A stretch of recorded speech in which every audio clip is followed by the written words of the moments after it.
Hello, welcome to my review for Ghost Stories, a British horror kind of anthology story film, I think, written and directed by Jeremy Dyson and Andy Nyman, and starring Martin Freeman, Andy Nyman himself, which is interesting, a writer, director, and the kind of main leading starring role of the film. Also, we have Alex Lawther, who I recently saw in The End of the Fucking World, which I thought was a really good, if flawed, TV series, and he's a very interesting actor. I'll talk about him when I get to his part of the film. And Paul Whitehouse, who gave a great performance in this film, I thought, and it really, again, just shows that kind of tried and tested and true kind of formula that really good, funny, comedic actors usually can be really great dramatic actors as well. And he's kind of funny in the film too, but I really liked how well he brought it dramatically in the film. So the story is about Andy Nyman's character, who is this guy who is interested in the paranormal, but also debunking the paranormal, but particularly stopping fraudsters who kind of prey on people who have lost, loved ones and so on. Those kinds of medium shows where they kind of say, "Oh, I'm getting someone now," and they kind of fake it and stuff. And that's an interesting idea to me, because I think, is it really a bad thing to give someone that kind of comfort, or is it a really reprehensible thing? And I'm really not quite sure how to feel about it. I'm more on the side of it being wrong, but almost I'm like, well, it's not the worst thing in the world either. But that's just a whole separate thing. And Andy Nyman's character, I've forgotten the name unfortunately. He grew up watching this guy on TV, this guy who would investigate these things and debunk them. He was his hero, And the film, it plays like a documentary at times, because his character is talking to us on screen as if it's a documentary and saying, "Yeah, I love this guy growing up. I saw this TV show and I always wanted to meet him, but he investigated mysteries and now he's a mystery himself because he's disappeared for years."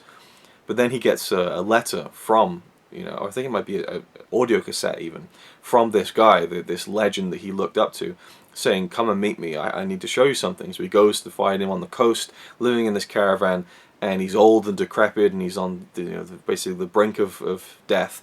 And he says, "I've got these 3 cases I need you to investigate, because I feel like my life's work has been a sham.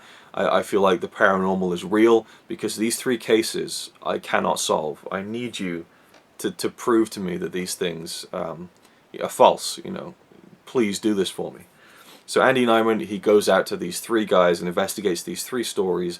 And as he talks to the people, we kind of get the flashback and see the ghost stories play out, these 3 cases. First one is Paul Whitehouse's character, who had an experience. They've all had experiences with the paranormal, and we get not just the flashback of their story and what they say happened, but also the build up to that, and kind of Andy Nyman interacting with them and saying, trying to coax this story out of them.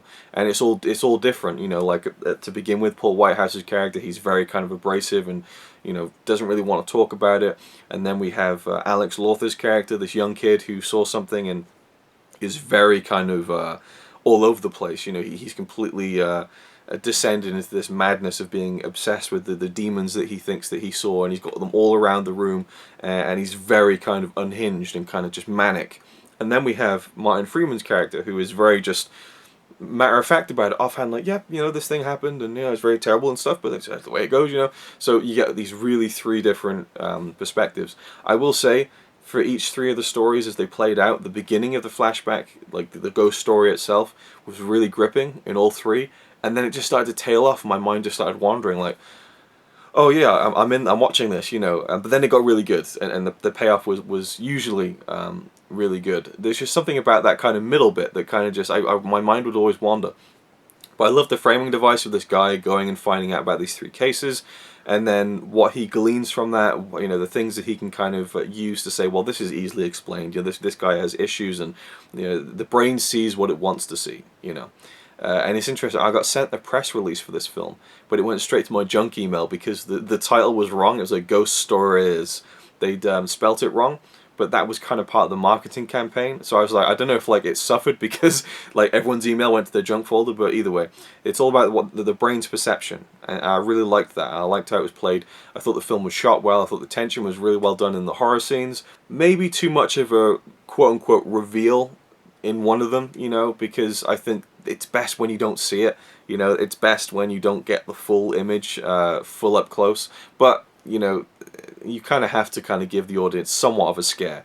So I like that they didn't go to that too much, but that there is a couple of moments where it's very much in your face, you know, not jump scare, well maybe jump scare, but the majority of the horror of the film is more that unsettling dread, which I really thought was really effective actually. And the acting across the board is great. Alex Lawther, much like in The End of the Fucking World, he's an actor who, to me, is this weird quandary, because at times he feels kind of like he's chewing up the scenery, at times he feels like he's giving something truly inspired to his performance. You know, it kind of it dips up and down for me. You know, it seems like someone who's trying too hard, and then it just seems like someone who's completely absorbed in the character.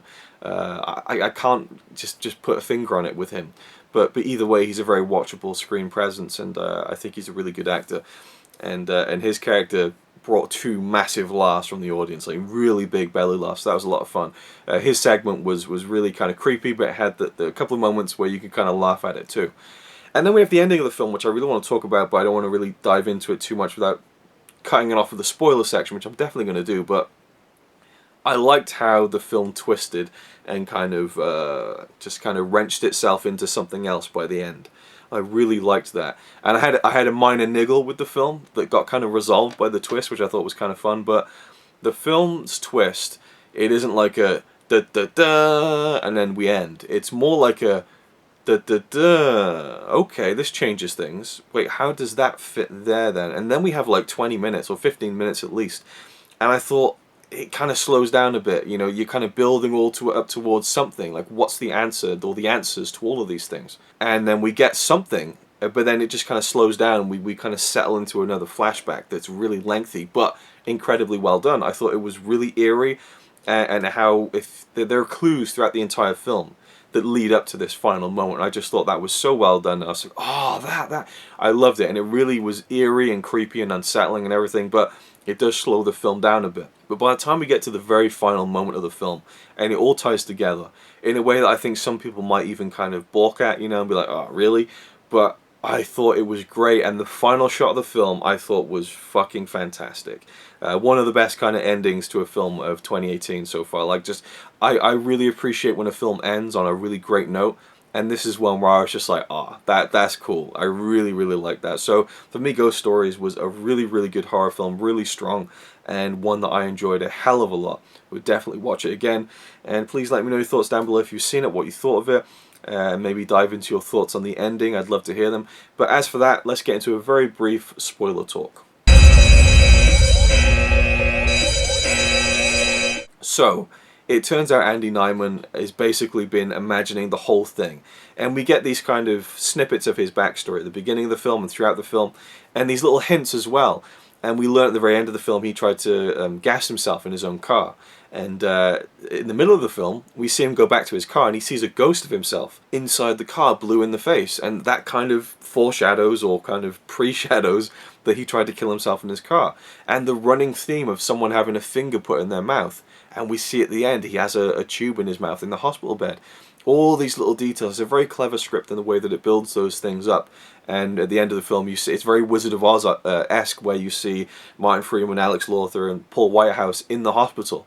And just the little things they say that you realize he's picked up as he's lying comatose in his bed. He can see, but he can't really, there's nothing else there. Which is something Paul Whitehouse's character said when he's like, oh, my daughter is, you know, she's been in hospital for 5 years and she, you know, she can see, but there's nothing going on, you know, I don't know if she's even there anymore.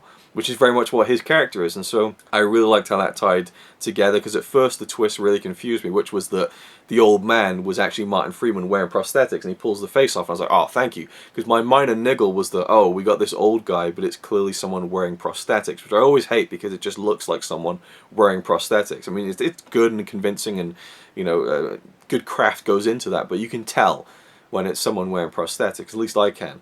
So I just think, just get an older actor, but to then know that, you know, it's really Martin Freeman. But then he just killed himself, so I'm like, what's going on? And then he runs his finger through the caravan, and it's just like, it's paper. And that's why I'm just like, what the hell is going on? And so I loved how we delved into the backstory of Andy Nyman's character, and how he was basically had gone nuts. And, well, no, he hadn't gone nuts, actually. You know, he tried to kill himself, and that now he's lost in this kind of comatose state where, you know, the brain sees what it wants to see, and he's basically been lost in this delusion that has been built up throughout his entire life. And the final shot of the film is him looking in the mirror above his bed that reflects the window of the hospital room. We see that shot of that window throughout the film, and I never clicked that that was probably where it would be going, but I loved how that was the final beat of the film. Just really, really good stuff. I really enjoyed this film. And highly well, I don't know if I say highly recommend you to see it, because if you watch this spoiler section, you've probably seen the film. But regardless, thank you for watching. Really, really enjoyed this. Go see it if you can. And if you're still watching at this point, again, it's a bit arbitrary, but there you go. Thank you for watching, and I'll see you in the next one. It's alright by me. Apart from the fact he throws cans of Carlin into a tree. Yeah, he's really cool. Yeah, he's really cool. But he's not quite as cool as you, 'cause